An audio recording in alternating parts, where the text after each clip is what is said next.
Mhm. Semua tim juga pasti baik di benua manapun yang bermain di lebih dari 3 kompetisi. Pasti memang harus membutuhkan banyak pemain. Itulah makanya saya sangat di semua transfer yang didapatkan oleh Persib, saya sangat senang ketika Persib mendatangkan Sandy Walsh karena Sandy Walsh ini udah terbiasa ketika di Buriram United main di 5 kompetisi berbeda.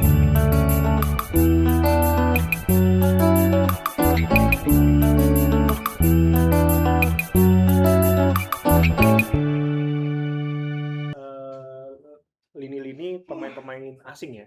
Nah, ini untuk membicarakan soal kiprah Persib, lalu juga ada nama Persija Jakarta, Persebaya Surabaya, dan klub-klub lain yang ada di Super League musim depan untuk membahas siapa sih favorit juaranya, kira-kira gimana prediksi soal kiprah mereka di musim depan. Kita akan ngobrol langsung ya dengan salah satu pandit sepak bola kondang Indonesia nih, Mas Tom, yang udah terhubung sama kita. Kita sapa langsung. Selamat pagi, Bung Labib. Selamat pagi, Bang Pagi Labib. Kak, pagi Mas Tom. Selamat pagi, Bang Labib. Ini ngomongin Pagi. Persib yang baru saja meluncing nama-nama, meluncing juga jersey, juga sponsor-sponsor. Kemarin heboh sekali. Ada yang bilang nih, Bang Labib, katanya kalau misalkan bikin pengumuman heboh, mewah, katanya ada kutukan yang membuat mereka selama pertandingan di Liga 1 katanya kurang oke jadinya, Bang Labib. Ini benar gak nih menjawab kutukan itu? Iya, ini kan biasanya memang tidak lain dan tidak bukan memang fans-fans bola di Indonesia ini sering banget bikin yang namanya cocok logi, Mas Tom.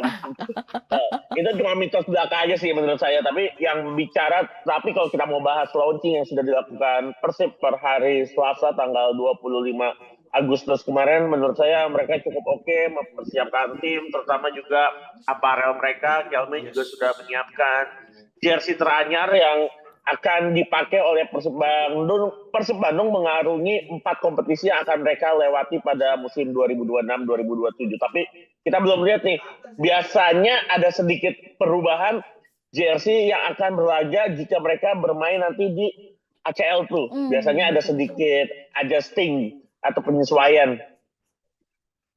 Nah, Bung Labib, kemarin juga pas lagi launching klub Persib nih yang jadi sorotan besar pencinta sepak bola Indonesia adalah tidak adanya nama Ramon Tanki nih dalam skuad nih. Ini menurut Bung Labib apa nih yang dilakukan sama Persib Bandung nih? Apakah nantinya Ramon Tanki bakal dilepas atau ini akan ada strategi lain yang diterapkan Persib gitu?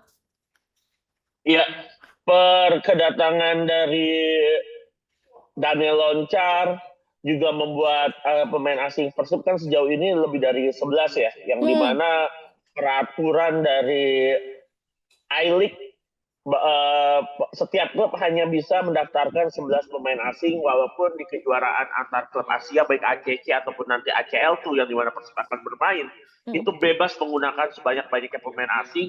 Tapi menarik kalau memang Ramon Tanki tetap ada di dalam tim dan hanya akan bertanding di ACL tuh ataupun ACC, seharusnya nama Ramon Tanki ada di daftar roster. Itu betul. Masuk akal seperti itu. Tapi kemarin ketika di daftar roster nggak ada Ramon Tanki. Yang kita tahu Ramon Tanki biasa pakai nomor 98. Pas saya lihat player list kok nggak ada nama Ramon Tanki, yang artinya semakin mengindikasikan bahwa Ramon Tanki akan mungkin 90% dilepas oleh Persib Bandung. Kalau kemungkinannya akan dipinjamkan ke mana, Bung Labib? Karena kan sejauh ini ada nama Garuda Yaksa yang juga mengincar posisi 6 besar dari Super League di musim ini. Apakah nama tim Garuda Yaksa menjadi salah satu klub yang akan dipinjamkan? Ya, untuk kemananya Ramon Tanki jelas pastinya ada beberapa klub-klub di Super League yang menginginkan jasa dari seorang Ramon Tanki. Kita tahu memang sejak awal dibukanya transfer window musim panas 2026-2027 kan sempat ada isu Ramon Tanki diincar oleh pelatih dari Persija Tangerang ya, Carlos Peña, tapi tiba-tiba beritanya kabur. Lalu muncul lagi Garuda Yaksa yang coba ingin mengunci, ingin mengamankan tanda tangan dari Ramon Tanki. Tapi kita akan melihat karena transfer window masih cukup panjang nih Mas Tom, jadi masih ada beberapa kesempatan, masih ada beberapa opsi. Tapi menurut kabar yang saya dapat, Ramon Tanki akan tetap bertahan di Super League. Nah, Bung Labib, kalau bicara soal kemarin launching Persib Bandung, ngelihat skuad Persib yang diumumkan nih, gimana nih menurut Bung Labib? Bisa bersaing kah untuk di Super League dan ajang-ajang lainnya? Utamanya mungkin yang jadi sorotan di posisi kiper ya. Ternyata nggak datengin kiper asing nih, tetap mengandalkan 3 kiper lokalnya nih gitu.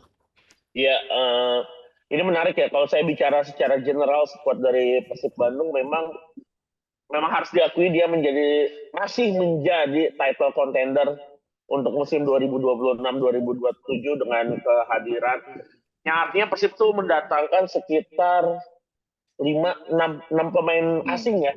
Ada Luka Menalo, lalu juga ada Balsa Sekulic, ada juga Mariano Peralta tentunya yang paling hot, Gabriel Mutombo, Notsuda juga ada di sana, dan ditambah dengan beberapa pemain asing yang sudah ada berada dalam tim seperti Julio Cesar, Maticardi, Lucho, Guacokea, William Barros, Berginho gitu. Dan ada Daniel Loncar juga, berarti 6 pemain asing baru ditambah 5 pemain asing lama yang masih bertahan, plus Ragnar Oratmangun dan juga Sandi Bos, itu jelas mengindikasikan bahwa at least kita tidak berbicara ACL tuh, kita tidak berbicara ACC dulu, tapi kalau saya lihat skuad ini untuk bersaing di Super League, jelas Persib nggak akan keluar dari 3 besar untuk musim mendatang sih. Tetap menjadi salah satu favorit untuk menjadi title contender. Baru kalau kita bicara ACL tuh, yang dimana Persib akan menghadapi Manila Dodgers pada 31 Agustus. Mungkin fokusnya Igor Tolic akan ke laga itu dulu. Tapi menurut saya di atas kertas seharusnya Persib bisa menaklukkan Manila Dodgers ya, walaupun tanpa kehadiran William Barros yang mendapatkan suspend 2 pertandingan karena kartu merah terakhir yang ia dapatkan ketika menghadapi Ratsaburi di laga terakhir musim 25-26. Saya melihat memang untuk bicara di Super League dan juga I-League Cup, skuad ini memang sangat-sangat menjanjikan, Mbak. Bang Habib, ini tanpa menutup tanpa memandang bahwa kemarin Persib memang banyak pemainnya bermain di AFF, kita juga mengetahui bahwa di Piala Presiden kemarin Persebaya tampil dengan luar biasa baik ya, dan sekarang sedang fokus PC di Thailand kalau tidak salah.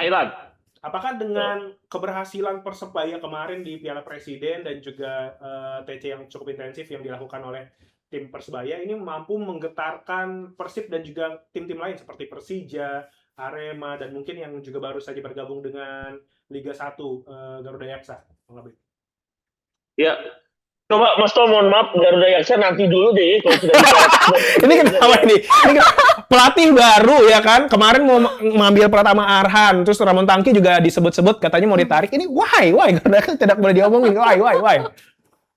Nanti dulu deh, kita bicara tim promosi biasanya anget-anget di awal musim doang itu hal yang sangat kejar, menggebrak dengan beberapa transfer, tapi tanpa mengurangi rasa hormat terhadap Garuda Yaksa. Kalau menurut saya memang sepertinya kita ada gangguan sinyal. Ada apa nih? Lagi ngomongin Garuda Yaksa tiba-tiba ada gangguan sinyal dengan Bang Labib. Ini ada apa ini? Kita mohon maaf sekali Bang Labib. Masuk lagi? Oh, masuk lagi. Sudah kembali terhubung Bang Labib? Nah, iya. Gimana Bang Labib? Ya kalau kita bicara kayak Persebaya, lalu memang Persebaya yang tampil impresif, sangat impresif di Piala Presiden itu menunjukkan memang Bernardo Tavares kan kita tahu datang di pertengahan musim 25-26 Mas Tom. Dan artinya menurut saya itu adalah musim bagaimana Bernardo Tavares melakukan adaptasi gameplay terhadap tim Persebaya, dan semakin matang saya lihat di Piala Presiden, ditambah mereka melakukan TC di TC milik, kalau tidak salah kalau saya lihat dari layout sih milik Buriram United ya, salah satu tim besar di Asia bagian timur di Pit Zone. Dan saya melihat bagaimana Bernardo Tavares akhirnya mendatangkan pemain-pemain yang ia butuhkan ketika ia membesut PSM Makassar, yang artinya hampir semua pemain yang didatangkan oleh Bernardo Tavares plus pemain yang ada di player listnya Persebaya sebelum musim 26-27, Bernardo Tavares tidak perlu melakukan pendekatan lebih lanjut atau pendekatan lebih jauh, karena Bernardo Tavares sudah tahu gaya bermain dan cara bermain para pemain-pemainnya, baik pemain lama dan pemain baru, Mas Tom. Jadi menurut saya memang Bernardo Tavares sedikit punya keunggulan dibandingkan Igor Tolic, walaupun Igor Tolic kita tahu memang menjadi asistennya Boyan Hodak selama 2 musim, tapi role barunya dia sebagai head coach itu memberikan tanggung jawab berbeda dibandingkan sebagai asisten pelatih. Tetapi harus diakui sedikit lebih unggul Bernardo Tavares adalah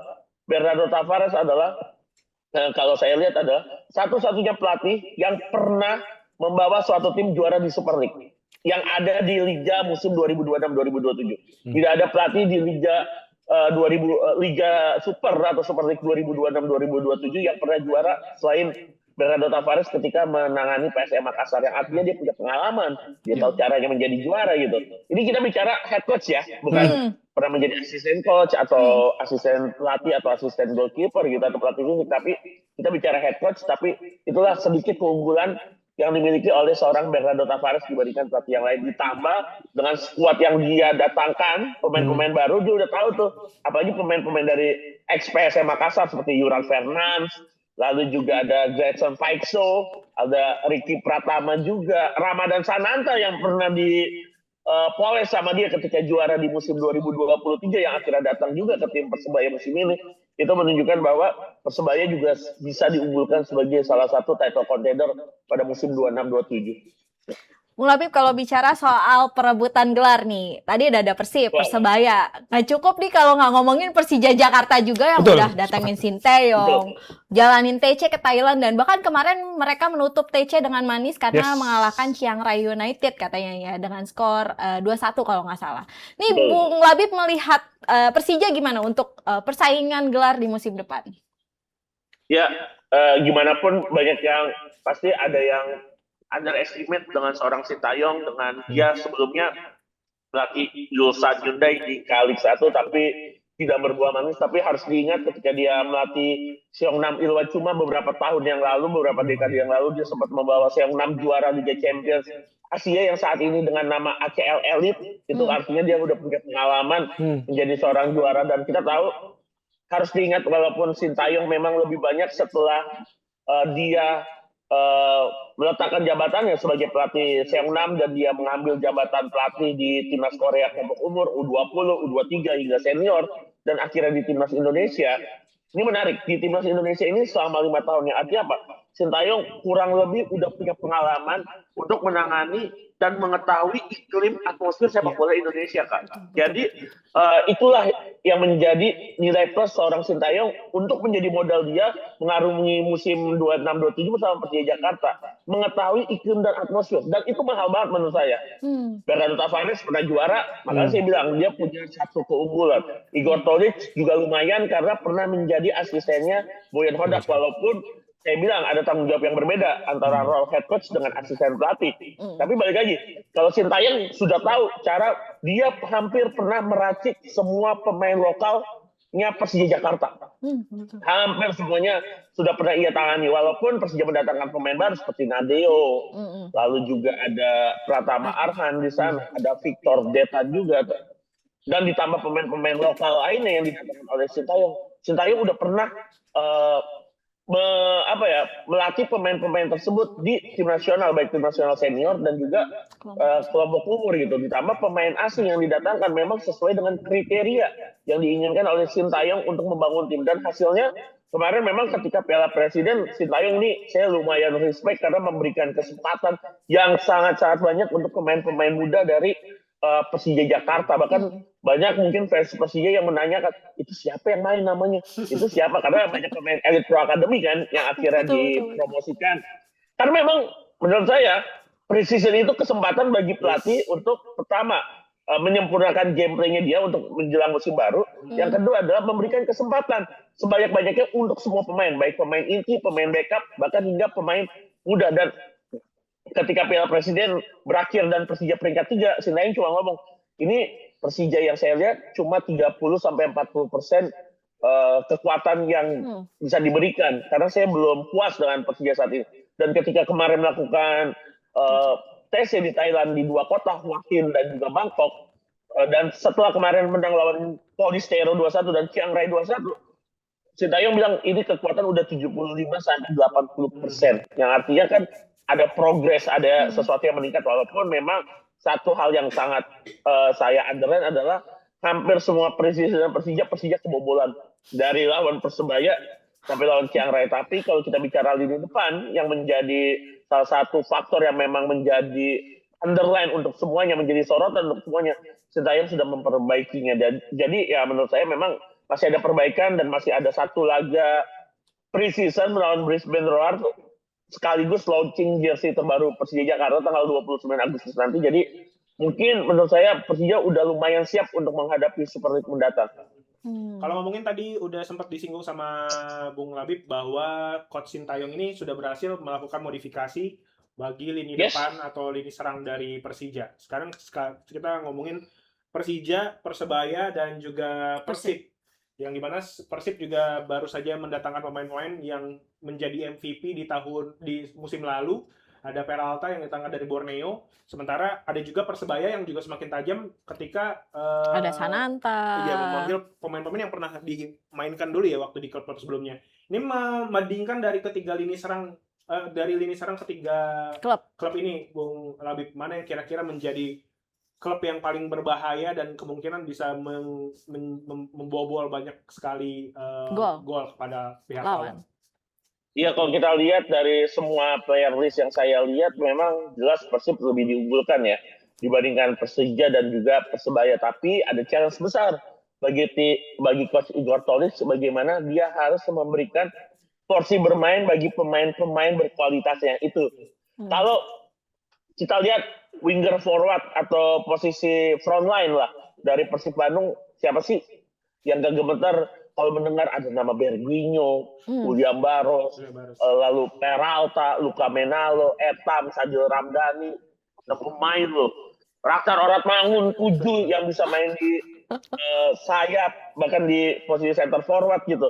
Tapi ada challenge besar bagi Coach Igor Tolic bagaimana bisa memberikan porsi-porsi yang tepat, porsi-porsi yang pas untuk 7 pemain 8 sama Belsa Sekulic untuk mengisi lini depan dari Persib Bandung. Itu mungkin challenge-nya. Tapi kalau kita lihat dari player list atau kedalaman squad dari Persib, Persija, dan Persebaya, jelas yang menjadi unggulan Persib Bandung. Tapi ada challenge-nya di balik itu. Nah, Bung Labib, kalau bicara soal persaingan juga biasanya pasti mengerucut ke 3 nama klub ya sejauh ini sebelum musim bergulir. Ada Persib, Persebaya, dan juga Persija. Tapi menurut Bung Labib ada nggak sih klub-klub lain yang bisa jadi kuda hitam atau bikin kejutan di Super League musim depan sampai merepotkan 3 tim ini bahkan bisa jadi juara juga? Ada 2 nama selain Persija, Persib, dan juga Persebaya, yaitu ada Borneo yang menjadi runner-up musim lalu. Mereka masih memiliki Juan Villa dan masih memiliki dalam tanda kutip tuh mesin pencari asal Rusia, software Rusia yang bagaimana ketika pemain-pemain sebelum didaratkan dari ke Indonesia atau ke Borneo, mereka 6 player dalam tanda kutip, tapi tiba-tiba di Borneo mereka tampil luar biasa. Juan Villa, Mariano Peralta, kita mungkin nggak ini siapa, nggak kedeteksi, tapi pas nyampe Super League Indonesia mereka terlepas dari 2 pemain itu, saya bisa nyebutin nama lain seperti Leo Gaucho, Mateus Pato, Vinicius, Felipe Cadenazzi gitu, dan nama-nama lainnya yang kayak Hirose, ini yang sangat luar biasa untuk menjadi tulang punggung Borneo. Tapi kita akan melihat Coach Geronimo musim depan menggantikan Lafundes, sepertinya juga mendapatkan sokongan yang cukup serupa, treatment yang cukup serupa dengan apa yang didapatkan oleh Lafundes di beberapa musim terakhir untuk Borneo. Jadi saya masih memasukkan nama Borneo sebagai kuda hitam, bahkan bisa merusak persaingan papan atas. Dan satu lagi adalah Dewa United. Dengan kehadiran Osmar Loss, pelatih yang sudah sangat berpengalaman di Liga Brazil, bahkan bersama Buriram United di Liga Thailand musim 24-25, dia memberikan treble juara Liga Thailand, Piala Liga, dan satu lagi adalah Asian Club Championship, yang dimana Asian Club Championship kita tahu selalu diisi oleh klub-klub jawara dari negara-negara ASEAN gitu. Jadi pengalaman yang dia pernah dapatkan di Buriram akan dibawa ke Dewa United, ditambah ada 3 pemain tier 1-nya Liga Thailand yang dibawa oleh Osmar Loss ke Dewa United. Pertama adalah Kyo Myong Siok, bekas bek Buriram United, bekas anak buahnya Sintayong di tim nasional Korea U23. Lalu juga ada Denny Junior atau Danielson Junior, penyerangnya Ratsaburi yang musim lalu mengacak-ngacak pertahanannya Persib Bandung di ACL tuh. Yang ketiga adalah Carlos Yuri, penyerang sayapnya dari Chiang Rai United musim lalu, tampil di 50 game bisa berkontribusi terhadap 23 gol. 11 gol plus 12 assist, yang artinya ditambah dengan pemain asing yang masih bertahan, masih banyak pemain asing yang bertahan karena Dewa cuma melepas 4 pemain asing. Nama-nama seperti Nick Kuipers masih ada, Damian Lowe back timnas Jamaika masih ada, Sonny Stevens juga masih ada, Alexis Mesidoro masih ada, lalu juga ada Taisei Marukawa yang artinya mereka siap memberikan sesuatu yang lebih legit, lebih besar impact-nya buat tim Dewa United musim 26-27. Bung Habib, ini kan Persib ini selain bermain di Liga Super League, ini kalau misalkan lihat dari musim sebelumnya atau di tahun lalu, ketika juga Persib harus berlaga di ACL 2, ini ada beberapa tanggal yang sedikit banyak beririsan dengan Liga Super League. Apakah dengan lolosnya Persib melawan Manila Tigers di akhir bulan nanti, ini nantinya juga akan menyulitkan Persib ketika di laga-laga agak menuju pertengahan, menuju akhir Super League, dan juga harus berlaga juga di ACL 2 karena mungkin ada alasan rotasi, kesehatan, atau mungkin cedera dan lain sebagainya. Apakah ini juga nantinya akan menyulitkan langkah Igor Tolic dalam membantu Persib memenangkan gelar kuatrik? Ya, kalau harus diakui ya, bermain jangan klub-klub Indonesia ini, saya nggak bicara Persib ya. In general saya bicara klub-klub Indonesia ini sebelum-sebelumnya ini tidak didesain untuk bermain lebih dari satu kompetisi, Mas Tom. Karena ketidakhadiran dari piala pendamping, yaitu ya kalau untuk musim 26-27 kan ada namanya I-League Cup. Dulu kita ingat Kopaji Samsu, Piala Indonesia gitu. Bahkan sejak diadakan pertama kali Copa Indonesia di tahun 2004 atau 2005, berarti hampir 20 tahun yang lalu, piala pendamping itu nggak lebih dari 10 kali, Mas Tom, diselenggarakan di Indonesia. Saya catat tuh hanya 9 kali kalau tidak salah gitu, atau 8 kali gitu. Dan harus kita akui, jadi itu membuat klub-klub tuh tidak terbiasa untuk menciptakan tim bermain lebih dari banyak kompetisi gitu. Itu yang menurut saya membuat Persib di tahun pertamanya mereka mengikuti ACL tuh di musim 2024-2025 mereka sangat kesulitan kan, Mas Tom. Tapi setelah itu mereka melakukan perbaikan di musim 25-26, bahkan yang tadinya di musim 24-25 mereka adalah juru kunci grup, di musim 25-26 saya angkat topi, mereka jadi juara grup, luar biasa. Dan mereka tahu cara melakukan pendekatan, adjusting, penyesuaian terhadap klubnya, bagaimana ketika tim ini akan bermain di 4 kompetisi di musim 26-27. Mereka memasukkan nama-nama besar, nama-nama berkualitas untuk mengisi setiap pos yang ada. Dan memang nanti Igor Tolic mungkin challenge-nya pasti jadwal akan cukup padat, tapi itu sudah bagian dari resiko. Semua tim juga pasti, baik di benua manapun yang bermain di lebih dari 3 kompetisi, pasti memang harus membutuhkan banyak pemain. Itulah makanya saya sangat, di semua transfer yang didapatkan oleh Persib, saya sangat senang ketika Persib mendatangkan Sandy Walsh, karena Sandy Walsh ini udah terbiasa ketika di Buriram United main di 5 kompetisi berbeda, 3 kompetisi di Liga Thailand dan 2 kompetisi di luar Thailand atau di kompetisi ACC dan juga ACL Elite, bahkan bukan ACL tuh gitu. Jadi menurut saya memang langkahnya Persib udah tepat, tinggal nanti Igor Tolic bagaimana menciptakan skuadnya dia ketika nanti bermain di Super League, di I-League atau di ACC dan juga di ACL tuh sangat proper dan cukup tepat dalam memilih pemain atau player selection-nya, itu nggak salah gitu, Mas Tom. Bung Labib, kalau kita bicara lanjut Bung Labib. Kalau kita bicara, yes. Ya, silakan lanjut Bung Labib. Ya, kalau kita bicara kelelahan pasti memang bakal kelelahan, tapi ya mau nggak mau Persib ya harus menghadapi itu semua. Tinggal nanti bagaimana preparation dari Igor Tolic itu cukup tepat gitu, Kak. Bung Labib, mungkin ini terakhir ya untuk buat prediksi nih Bung Labib. Di Super League musim depan kira-kira siapa klub yang akan finish di 3 besar, dan mungkin udah ada prediksi Bung Labib untuk siapa yang juara dan juga pemain yang nantinya bisa jadi MVP. Kalau bicara MVP, siapa sih yang pernah tahu MVP di Super League Chacis Rivera pernah jadi MVP, lalu juga William Prim menjadi MVP di awal musim ya, bisa prediksi seperti itu gitu.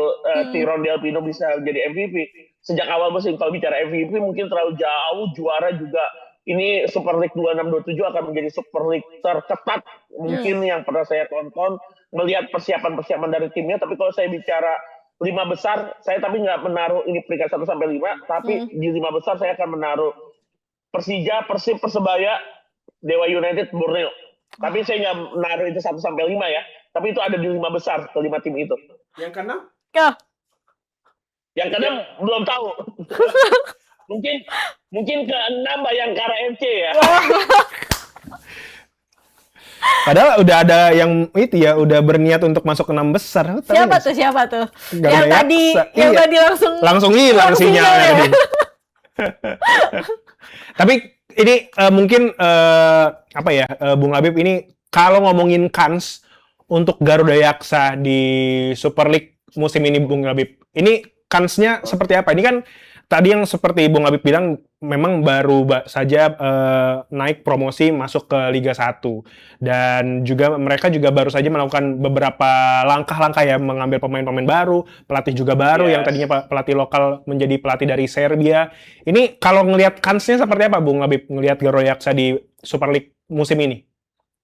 Ya kalau saya lihat Garuda Yaksa dengan dia mendatangkan pelatih yang tadi yang mau mendatangkan Jan Olde, akhirnya datangkan pelatih Serbia, itu kan salah satu langkah progresif juga ya dari Garuda Yaksa, lalu juga mempertahankan beberapa nama yang membawa mereka promosi ke Super League. Terus juga ada nama-nama seperti Paulo Ricardo ya, salah satu center back Persija yang akhirnya main di Garuda Yaksa, dan juga beberapa nama-nama muda yang cukup potensial.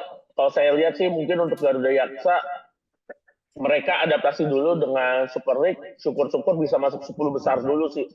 Kalau untuk Garuda Yaksa.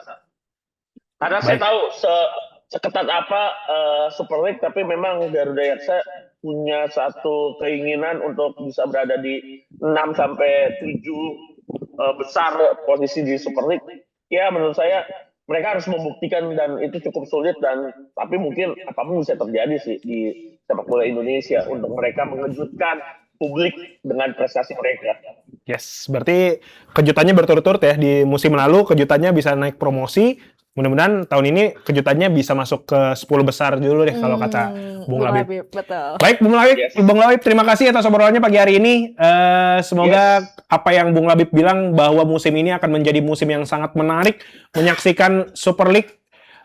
Kita sama-sama menantikan supaya benar-benar sama-sama mendapatkan tontonan dan pertandingan yang menarik juga, Bung Labib. Terima kasih. Terima kasih banyak, Bung Labib. Selamat pagi, selamat kembali beraktivitas. Siap. Salam olahraga.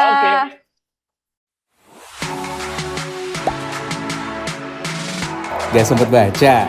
Dengerin aja. Klik icon text to speech di okezone.com.